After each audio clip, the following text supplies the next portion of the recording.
Football is a beautiful game made up of players like Kylian Mbappe, Vinicius Jr, Mohamed Salah. They steal the show and they get all the highlights, and rightly so because they are the most talented footballers in the world. But what about those players that do go a bit more unnoticed, that finish the season with 5 goals and 2 assists, the ones that kids don't have on the back of the shirts, but we all know we couldn't live without them? So in this video, let's take a look at the art and beauty of the passion players. Like I say, no one gets into football watching a Jordan Henderson play.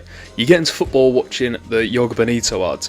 You get into football watching Ibrahimovic score a 40-yard overhead kick. But when you've been into football for a long time, and especially as you get older, I think the appreciation ages like a fine wine for these players. And we've got to separate brilliant footballers who are passionate and footballers who essentially the passion makes them into the player they are. Because Steven Gerrard was a very passionate player, but Steven Gerrard also had the best shooting ability in the league. He was one of the best passers in the world during his day. We're not talking about those lads, we are talking about the players that, if they weren't passionate and if they didn't have a burning desire for the game, they might not even be footballers at all. And I truly believe Gennaro Gattuso is one of the best examples of a passion player. He's one of the most decorated midfielders of the 21st century, 2 Champions Leagues, a World Cup, 2 Serie A's, and the creator of one of the best memes to post about a hot and cold player. Sometimes it may be good, sometimes it may be shit. But I don't even think he would have made it out of Rangers if he didn't have the aggression he showed throughout his career. I mean, if we want to call a spade, he's one of the most important and iconic defensive midfielders of the 21st century. And when I say that, I don't mean one of the most talented defensive mids of the 21st century, because in that Milan team, he didn't need to be a world-class talent when you've got Clarence Seedorf, Kaká, Andrea Pirlo in front of you.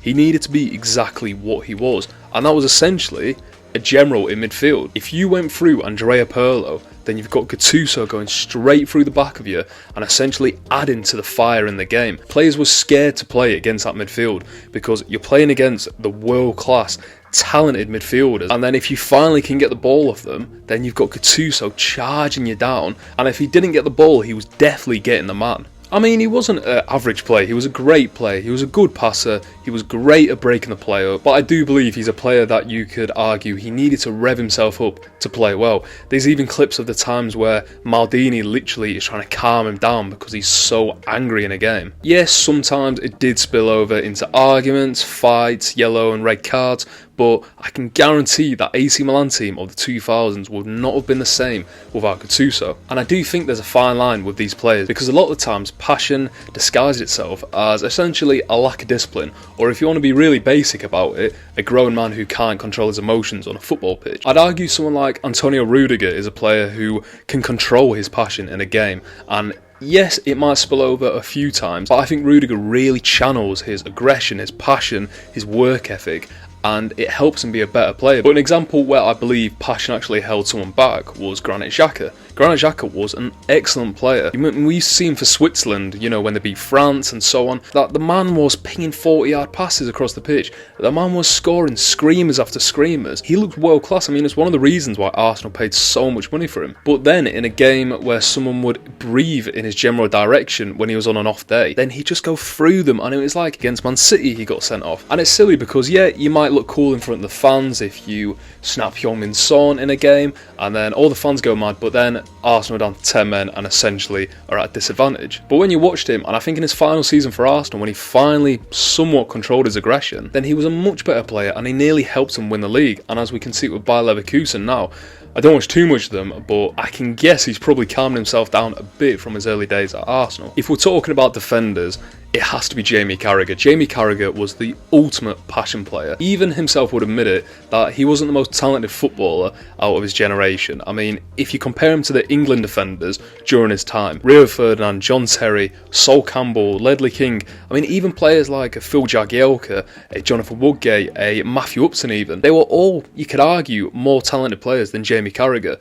But none of them, and I even include maybe even John Terry at a push, and definitely Rio Ferdinand, they didn't have the passion that Jamie Carragher did. I mean, the man made 38 appearances for England during his career. And like I say, I just listed off those brilliant centre-backs. That is through sheer will. And yes, some were substitute appearances. Yes, some were probably at right back. But if you want to watch a game where a player's will literally push them through a match, then watch AC Milan versus Liverpool 2005 Istanbul. This was Gerrard's game, he was getting selected as a runner-up for the Ballon d'Or, and he was brilliant. He helped Liverpool win that game.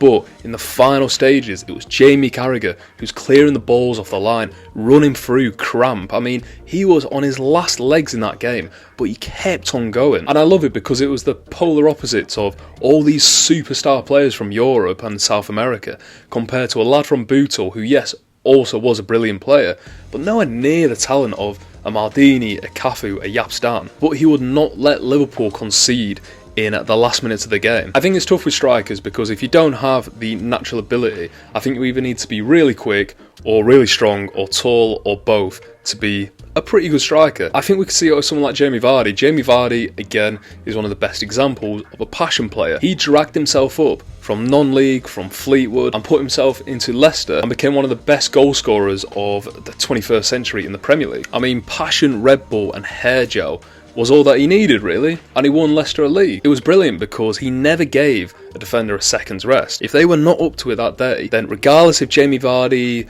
was finishing the ball well, regardless if he was making the runs, he'd always put in 100% effort. And I think that essentially encapsulated that entire Leicester City season. And that is what you want, because as we saw it with Leicester, as it carried on, they bring in someone like Slimani for 30 million. He just wasn't up to it. He was a very talented footballer, but you could argue maybe he just didn't want it enough in the Premier League. I mean, currently one of the best players who just plays with so much passion is Conor Gallagher. Conor Gallagher for Charlton and Swansea and a bit of West Brom. He was a very technically promising player. He was an attacking midfielder. And if there are any fans of those teams, you tell me different, but when I used to watch him, especially for Charlton, he was a very tricky attacking midfielder. But it felt when he went to Chelsea, I mean, with all due respect, they have 50 of those players in the academy alone. He managed to become captain of that club at a bit of a dodgy time, but regardless, due to just running. And it seemed when everything was against Chelsea, when Mudryk was playing terrible, when Nicholas Jackson couldn't even find the net, that Conor Gallagher was the only constant in that side because of his passion for the game. And as we've seen that, maybe the most passionate manager, I'm going to say passionate about a billion times in this video, but Diego Simeone, he has so much energy within him. And you see these players that he signs. I don't think it's a coincidence that he's gone into the English league where he's gone for, you could argue, maybe less talented footballers. But he went for a Matt Doherty from Wolves, who, yes, was a good player, but also it was his work ethic and his passion that helped him on. He went for a Kieran Trippier, who is probably one of the most talented players that he's got from England. But regardless, Kieran Trippier got his career from Burnley and made himself into one of the best right backs we've seen over the last 10 years. And like I say, they bought Conor Gallagher in the summer where they clearly wanted him because it seemed like it was off and then it was on, and then they finally got the man. It's funny because I think if Conor Gallagher was going the way of his championship self, then maybe he would have never got a shot in Chelsea loan, because if you compare him to a player like a Cole Palmer, Palmer's a much better player than him going forward. But Conor Gallagher is one of those players that is a captain, isn't he? And I think to finish this video off with the captains, let's firstly talk about Jordan Henderson. Jordan Henderson, I remember when he came through at Liverpool, he was a bit of a right midfielder at the start. He was very raw,